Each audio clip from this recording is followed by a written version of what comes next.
अकोल्यात 23 वर्षीय तरुणाची चाकू भोसकून हत्या। अकोला शहरातील जेतवन नगरात 22 वर्षीय तरुण करण चितळेची हत्या, तर दोघे जण जखमी। 2 आरोपींनी चाकूने भोसकून केली चितळे याची हत्या। प्रेम प्रकरणातून हत्या झाल्याची प्राथमिक माहिती। करण सोबत त्याचा एक मित्रही हल्ल्यात झाला होता गंभीर जखमी। दोघांवर अकोला जिल्हा रुग्णालयात सुरू होते उपचार, मात्र उपचारादरम्यान करण चितळे याचा मृत्यू, तर दोघांवर उपचार सुरू। ऐन संध्याकाळच्या सुमारास हत्येच्या घटनेनं खदान परिसर हादरला। मारेकरी हे करण चितळे यांचेच मित्र असल्याचं समजतंय। प्रेम प्रकरणातून करणसह त्याच्या 2 मित्रांवर केले होते चाकूने वार। जवळपास या हल्ल्यात 3 जण जखमी झाले होते, मात्र उपचारादरम्यान करण चितळे याचा मृत्यू।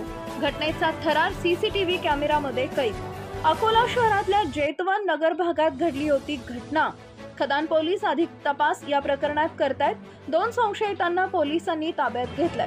दरम्यान माझ्या मैत्रिणीला का बघतोय यावरून करण चितळे याची हत्या झाल्याचं बोललं जात आहे। पोलीस स्टेशन खदान हद्दीमध्ये जैतवन नगर या भागामध्ये 3 जणांवर चाकू हल्ला झाला आहे।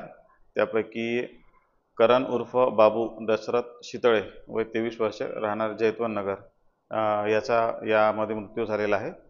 त्या प्रकरणी आम्ही 2 आरोपींना ताब्यात घेतलेला आहे आणि आमचा नेमका त्याच्या हल्ल्याच्या मागचं काय कारण आहे त्याची आम्ही माहिती घेऊन आमची पुढील कारवाई चालू आहे। लोकनायक न्यूज